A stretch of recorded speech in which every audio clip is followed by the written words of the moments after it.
Hello welcome to Sun Tube. இந்த வீடியோவில் எதை பற்றி பார்க்க போகிறோன்னா ஸ்டாடியோ வேலி எபிசோட் 3 தான். போன வீடியோவில் விட்ட டேலேருந்து அப்படியே கண்டினியூ ஆக போகுது. மார்னிங் எந்திரிச்சோடனே வெளில போய் பார்த்தப்ப மழை பெய்ய ஆரம்பிச்சிருச்சு. ஸ்ப்ரிங் சீசன் வேறு. ஸ்ப்ரிங் சீசனில் மழை டைமில் நம்ம பீச் கிட்ட ஒரு ட்ரேடர் இருப்பான். அவன் நம்மளுக்கு மெர்மைட் பெண்டன்ட்னு ஒரு பொருள் தருவான். அதை வாங்க தான் போயிட்டுருக்கேன். அந்த பொருள் என்ன பண்ணுன்றதை லேட்டராக பார்ப்போம். அது ஒரு ஸ்பெஷல் பொருள் இந்த கேம் பொறுத்த வரைக்கும். இவன் எல்லா நேரமும்லாம் இருக்க மாட்டான். எப்போயாச்சும் இந்த மாதிரி மழை பெய்யறப்ப மட்டும்தான் இருப்பான். இவங்கிட்ட போய் வாங்கலான்னு பார்த்தா இவன் எனக்கு அதை கொடுக்கவே மாட்டேங்கிறான். ஏன்னே தெரியல. நானும் ரொம்ப நேரமாக பார்த்துக்கிட்டே இருக்கப்போ போய் பார்த்தப்போ தான் தெரிஞ்சுது, என்னோடய கேர்ள் ஃப்ரெண்ட் கிட்ட ஹேலின்ற என்பிசி கிட்டே எனக்கு 9 ஹார்ட் தான் இருக்குது. 10 ஹார்ட் இருந்தால் தான் இந்த பெண்டண்ட்டை வாங்க முடியும்னு. அதுக்காக நான் என்ன பண்ணேன்னா, திரும்ப டைம் வேஸ்ட் பண்ணாமல் ஸ்ட்ரெயிட்டாக வீட்டுக்கு போயிட்டேன். ஹேலிக்கு இருக்கிறதுலே ஃபேவரட் கிஃப்ட்னா அது இந்த சன்ஃப்ளவர் தான். ஸோ அந்த சன்ஃப்ளவரே அவளுக்கு கிஃப்டாக கொடுத்து இன்னொரு ஹார்ட் எடுத்துடலான்னு பார்த்தேன். அதனால் டைம் வேஸ்ட் பண்ணாமல் வேகமாக ஹேலி வீட்டுக்கு போக ஆரம்பித்தேன். ஹேலி வீட்டுக்கு போயிட்டு அவள்கிட்ட கொடுக்கலான்னு பார்த்தா வேறு ஏதோ ஒரு கட்சி நல்லா இருந்தது.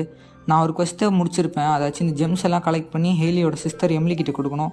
அப்படி கொடுத்தா இந்த குவெஸ்ட்டெல்லாம் இந்த கட்சி நல்லா ஆகும்னு நினைக்கிறேன். இவங்க இதெல்லாம் என்ன பண்ணுறாங்கலாம், அவங்கவுங்க மனசுக்கு பிடிச்ச எலமெண்ட்ஸ் வச்சு யோகா பண்ணி ஒரு மென்டல் பீஸ் அடையிறதுக்காக ஏதோ ஒரு ரிச்சுவல் மாதிரி பண்ணுறாங்க.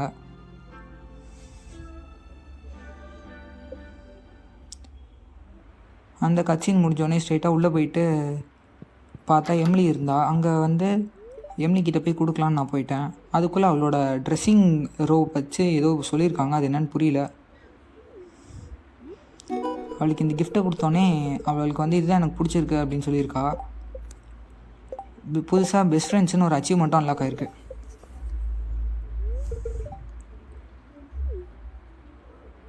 இவ கூட கொஞ்ச நேரம் அப்படியே பேசிகிட்டு இருந்தேன். பேசி முடிச்சுட்டு இப்போ நான் பீச்சுக்கு அந்த பெண்டண்ட்டை வாங்க முடியுமான்னு பார்த்தா வாங்கியாச்சு. இதுதான் அந்த மர்மைட் பெண்டன்ட்.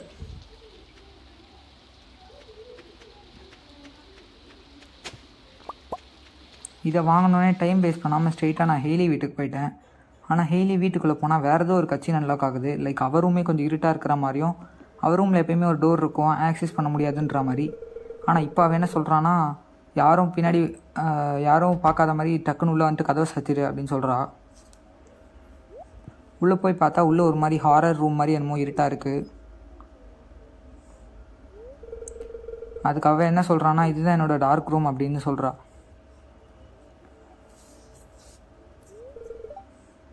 இப்போ நம்ம இதுக்கு ஒரு காம்ப்ளிமெண்ட் கொடுக்கணும். இட்ஸ் லுக் கிரேட் அந்த மாதிரி 3 ஆப்ஷன் கேட்டிருக்கு. நான் இட்ஸ் லுக் கிரேட்டே கொடுத்துட்டேன். அவ்வளோ தேங்க்ஸ்ன்னு சொல்லிட்டா. இதுக்கப்புறம் தான் நமக்கு ஒரு சிக்கலான ஒரு ஆப்ஷன் வரும். இதுக்கு நம்ம என்ன கொடுக்குறதுன்னு கொஞ்சம் யோசிச்சுட்டு இருந்தேன். கடைசியாக 3rd ஆப்ஷனே குடிச்சாச்சு.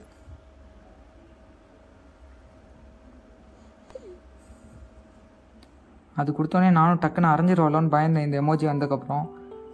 கடைசியில் அவளே சொல்லிட்டா, நானும் இதுக்காக தான் ரொம்ப நாள் வெயிட் பண்ணிகிட்டு இருந்தேன் அப்படின்னு சொல்லிட்டா.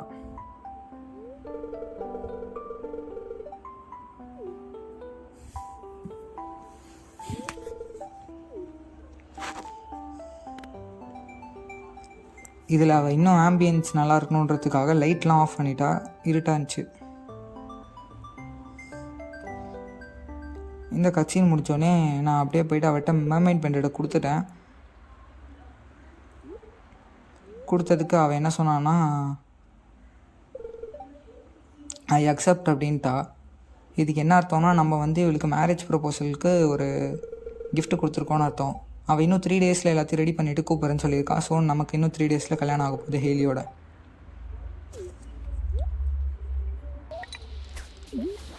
இதுக்கு மேலே கல்யாணம்லாம் பண்ண போகிறோம், டைம் வேஸ்ட் பண்ணக்கூடாதுன்னு சொல்லிவிட்டு நான் வேகமாக இன்னும் கொஞ்சம் காசு சேர்க்கறதுக்காக ஃபிஷிங் பண்ண ஆரம்பிச்சிட்டேன்.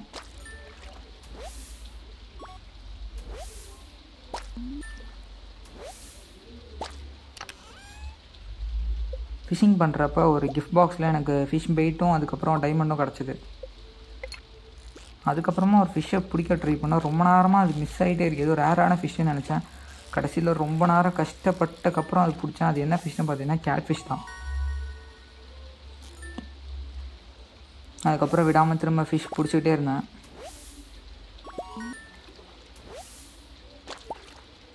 அப்புறம் ஓரளவுக்கு டைம் ஆனதுக்கப்புறம் எவ்வளோ ஃபிஷ் பிடிச்சிருக்கனோ அதை போய்ட்டு ஸ்ட்ரைட்டாக விற்றுட்டேன். ஏன்னா நமக்கு நைட் ஆகிறதுக்குள்ளே தூங்கணும். எனர்ஜி இன்னும் கொஞ்சம் கூட மிச்சம் இருக்குது. அதுக்குள்ளே நான் போயிட்டு சீஸு மயோனிஸ் எல்லாம் ஆல்ரெடி ரெடியாக இருந்தது, அதெல்லாமே போய் கலெக்ட் பண்ணிட்டு வந்துட்டேன். மிச்சம் இன்னும் நிறைய எனர்ஜி இருந்தனால சும்மா இருக்கிற டெப்ரிஸ்லாம் கிளியர் பண்ணிகிட்டு இருக்கிறப்ப இந்த உட்டை உடச்சோன்னே உட்டு பக்கத்தில் இருக்கிற கிராஸு அதெல்லாமே உடைக்க ஆரம்பிச்சிட்டேன். அங்கே ஒரு சீக்ரெட் நோட் கிடச்சிது. அது படித்து பார்க்குறப்ப என்ன தெரிஞ்சுதுன்னா, இது ஏதோ ஒரு ட்ரெஷரோட பசில் மாதிரி இருக்கா. ஆனால் என்னன்னு தெரில, ஃப்யூச்சரில் பார்த்துக்கலாம். மிச்சம் இருக்கிற டைம் இருக்கிற ஃபுல்லாகவே வேஸ்ட் பண்ணாமல் ஹேவெல்லாம் கலெக்ட் பண்ணிகிட்டு இருந்தேன். கலெக்ட் பண்ணி முடிச்சுட்டு டூ லேட்னு வந்தோடனே போய் தூங்கிட்டேன். இன்றைக்கி நம்ம பயங்கரமாகவே காசு சம்பாதிச்சிருக்கோம். எனக்கு தெரிஞ்சு இதுதான் இருக்கிறதுலே ஹையஸ்ட்டு நினைக்கிறேன், 7800.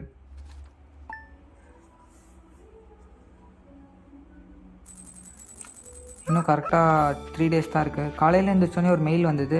அதில் இப்போ தான் சொல்கிறாங்க, நமக்கு அந்த மர்மைட் பெண்டட்டை நீ போய் வாங்கிட்டு போய் கொடுத்தா யாருக்காச்சும் கொடுக்கணுன்னா கொடுக்கலாம் அப்படின்னாங்க. ஆனால் நான் அதை போய் வாங்கி கொடுத்து அவள் அதுக்கு ஓகே சொல்லிட்டா. ரொம்ப லேட்டாக மெயில் அனுப்புகிறானுங்க இவனுங்க.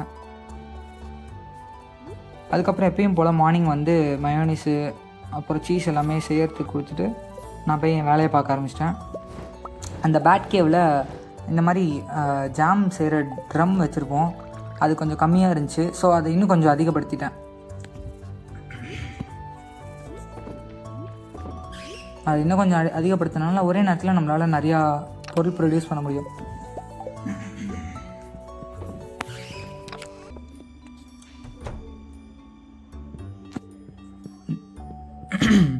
நேற்று வேறு அந்த பெண்டன் கொடுத்துருக்கோம், இன்றைக்கி எப்படி ரியாக்ட் பண்ணுறான்னு போயிட்டு பேசலான்னு போய் சும்மா பேசினேன்.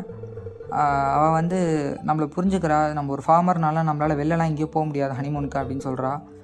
அதுக்கப்புறம் அவளுமே ஒரு ஃபார்மராக ஃபீல் பண்ணுறான். ஏன்னா அவள் மேரேஜ்க்கு அப்புறம் அவன் நம்ம வீட்டுக்கு வந்துடுவா. ஸோ அவளுமே இது பண்ணுவாள்.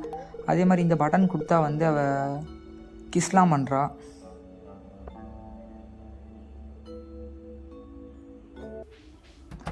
அவ்வளோதான். அதுக்கப்புறம் நம்ம அனிமல்ஸை ஃபார்ம் ஏதாச்சும் அப்கிரேட் பண்ணுறதுக்கு ஏதாவது வாங்க முடியுமான்னு பார்க்கலான்னு வந்தேன். ஆனால் எது பண்ணணுன்னாலுமே ஃபஸ்ட்டு நம்ம பில்டிங்ஸ் எல்லாம் அப்கிரேட் பண்ணிவிட்டு அதுக்கப்புறம் தான் அனிமல்ஸ் வாங்க முடியும் போல்.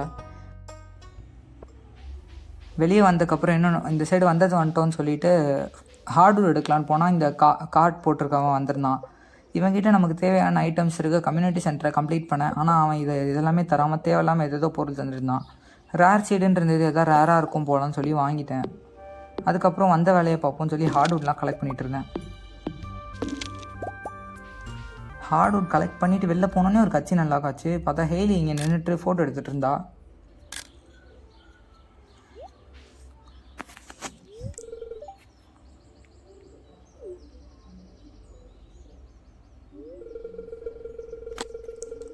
நம்ம என்னன்னு கேட்டதுக்கு இங்கே லைட்டிங்லாம் நல்லாயிருக்கு, ஸோ நான் இங்கே ஃபோட்டோ எடுக்கலான்னு வந்தேன் அப்படின்னு சொல்கிறா. ஆக்சுவலாக இவ்வளோ நாள் அவள் வீட்டுக்குள்ளேயே இருந்திருப்பான். ஆனால் இப்போ நம்ம ஃபார்முக்கு அவள் வரப்போகிறனால வெளியெல்லாம் கொஞ்சம் நேச்சுரலாக பழகலான்ட்டு வந்திருக்கேன் அப்படின்னு சொல்கிறா. இதெல்லாம் தான் இந்த கேமில் எனக்கு ரொம்ப பிடிச்சதாக இருக்குது. அதே மாதிரி மாடெல்லாம் ரொம்ப அழகாக இருக்குதுன்னு சொல்கிறா. கேமராவை ஃப்ரண்ட்டில் வச்சு டைமர் வச்சு நம்ம சேர்ந்து ஃபோட்டோஸ் எடுத்துக்கலாம் அப்படின்னு சொல்கிறா அவள்.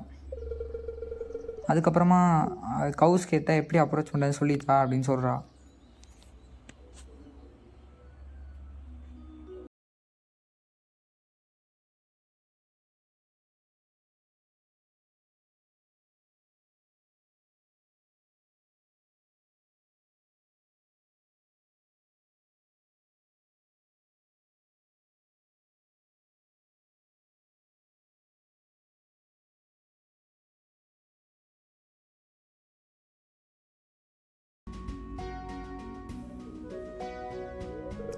அந்த கட்சியின் முடிகிறப்ப எனக்கு லைட்டாக அப்படியே அந்த மெட்ரோ ப்ரொபோசல் வைப்லாம் வந்துச்சு.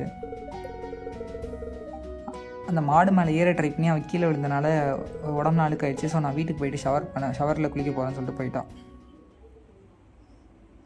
அந்த கட்சின் முடிஞ்சதும் நான் இன்னும் வேகமாக போய் ஃபிஷிங் பண்ண ஆரம்பிச்சிட்டேன். ஏன்னா நமக்கு நிறையா காசு தேவைப்படுது. காலையிலேருந்து நைட் வரைக்கும் ஃபிஷிங் பண்ணேன், திரும்ப விடாமல் ஃபிஷிங் பண்ணிகிட்டே இருந்தேன். ஏன்னா நான் ஃபிஷிங் தான் ஈஸியஸ்ட் வே, டெய்லி அதிகமான காசு சம்பாதிக்கிறது. ஃபார்மிங்னால் நமக்கு கிட்டத்தட்ட 1 week கிட்ட வெயிட் பண்ணி ஒரு 4000 வருதுன்னா ஃபிஷிங்கில் அதை 4 days எடுத்துடலாம். ஃபிஷிங்லாம் பண்ணி முடிச்சுட்டு வீட்டுக்கு வந்து இன்னும் கொஞ்சம் டைமும் எனர்ஜி இருந்தனால இருக்கிற டைமில் கொஞ்சம் கிளியர் பண்ண ஆரம்பிச்சிட்டேன் இடத்தெல்லாம். நம்ம ஃபார்ம்லாம் இனிமேல் ஃபுல்லாக கிளியர் பண்ணிட்டோம்னா நமக்கு நிறையா பில்டிங்ஸு அடுத்தடுத்து வர போகிற ஃபார்ம் அதுக்கு எல்லாத்துக்குமே கரெக்டாக இருக்கும்.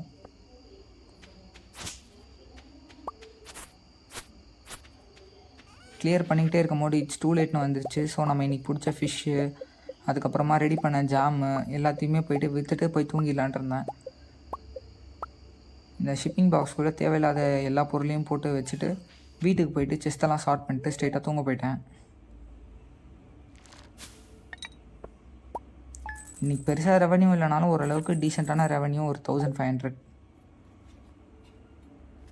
Day 6 என்ன நடக்க போகுதுன்றதை இனிமேல் தான் பார்க்க போகிறோம்.